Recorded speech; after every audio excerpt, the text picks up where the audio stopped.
op-amp operational amplifier, power supply requirement. यह op-amp 2 inputs होते हैं, एक आउटपुट होती है, नॉन इन्वर्टिंग इनपुट और इन्वर्टिंग इनपुट, जिसे V1 और V2 से डिनोट किया गया है। और ये पॉजिटिव और नेगेटिव साइन ये नॉन इन्वर्टिंग और इन्वर्टिंग इनपुट को डिनोट करते हैं। ये हमारे 2 सप्लाई से कनेक्टेड होते हैं। इसमें 2 वोल्टेज सप्लाई देते हैं, पावर सप्लाई देते हैं, जो कि बाईपोलर वोल्टेज होती है। 2 वोल्टेज जिसमें 1 पॉजिटिव होती है, यानी कि ये पॉजिटिव है, और जो दूसरी है वो नेगेटिव है, लेकिन उसके मैग्नीट्यूड के इक्वल है। ये जो सप्लाई वोल्टेज होती है ये हमारी op-amp को सप्लाई प्रोवाइड करती है।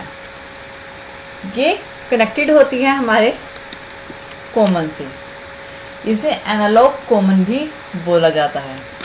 ये क्या करता है, एक तो नॉइज़ को कंसिडरेशन करता है, नॉइज़ से प्रिवेंट करता है, और ग्राउंड करता है, यानी सेफ्टी प्रोवाइड करता है सर्किट को। जो op-amp है वो डिपेंड करती है हमारी 3 सप्लाईज पे।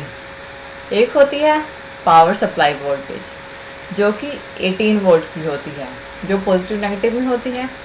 एक होती है डिफरेंशियल इनपुट वोल्टेज जो कि 30 वोल्ट की होती है। एक होती है कॉमन मोड इनपुट वोल्टेज जो 15 वोल्ट की होती है।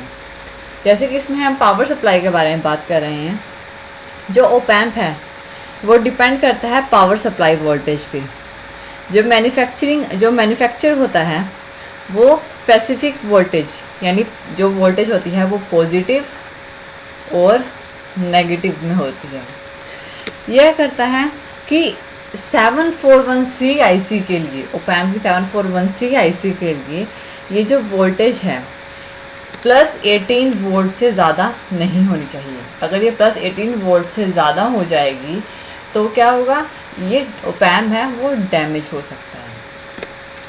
नेक्स्ट जो op-amp है वो जो उसकी जो परफॉर्मेंस होती है, जो मैन्युफैक्चर के थ्रू जो उसकी परफॉर्मेंस होती है, हर एक op-amp की, यानी कि जो अलग अलग op-amps की अलग अलग वैल्यूज़ होती हैं, अलग अलग वोल्टेज पे वो वर्क करता है, उसकी वैल्यू मैन्युफैक्चर के थ्रू बताई जाती है, जो डाटा शीट के अकॉर्डिंग होती है। यानी ये ज़रूरी नहीं है कि जो जिस पे op-amp परफॉर्म कर रहा है, जिस वोल्टेज पे op-amp परफॉर्म कर रहा है, अगर हम उस वोल्टेज को थोड़ी सी भी इंक्रीज़ कर देते हैं तो उससे क्या होगा कि ज़रूरी नहीं है कि हमारी जो आउटपुट है, जो सप्लाई वोल्टेज है, उसको चेंज करने से हमें अच्छे रिज़ल्ट ही मिलेंगे। कभी कभी क्या होता है, हमें वर्स वोल्टेज, बुरी वोल्टेज भी, सप्लाई वोल्टेज भी मिलती है, जिससे कि ये मेजर रीज़न नहीं है। इसको अचीव करने के लिए हमें रेट परफॉर्मेंस की ज़रूरत पड़ती है। रेट परफॉर्मेंस इम्पोर्टेंट होता है। पावर सप्लाई वोल्टेज में जो मैन्युफैक्चर है, वो जो मैन्युफैक्चर जो op-amp को बना रहा है वो इंश्योर होना चाहिए पावर सप्लाई रिक्वायरमेंट के लिए। और जो डिफरेंशियल वोल्टेज है, यानी कि जो डिफरेंशियल इनपुट वोल्टेज है, वो 30 वोल्ट से ज़्यादा नहीं होनी चाहिए। और क्योंकि अगर ये 30 वोल्ट से ज़्यादा हो जाती है तो इससे op-amp को डैमेज होने का ख़तरा बना रहता है। यानी कि अगर हम इनपुट पे डिफरेंशियल इनपुट वोल्टेज दे रहे हैं, इनपुट पे डिफरेंशियल इनपुट वोल्टेज दे रहे हैं, तो वो 30 वोल्ट से ज़्यादा नहीं होनी चाहिए। और अगर हम कॉमन मोड इनपुट वोल्टेज दे रहे हैं तो वो 15 वोल्ट से ज़्यादा नहीं होनी चाहिए, क्योंकि अगर इससे एक्सीड कर जाती है तो op-amp डैमेज हो जाता है। इसलिए हमें op-amp की वैल्यू को उसके अकॉर्डिंग ही यूज़ करना चाहिए। अगर जितनी वैल्यू का op-amp है उसी की वोल्टेज के अकॉर्डिंग उसे यूज़ करना चाहिए। उससे वोल्टेज 1 या 2 लेस हो सकते हैं, लेकिन उसे एक्सीड नहीं करे। अगर एक्सीड करेगी तो op-amp ख़राब हो जाएगा।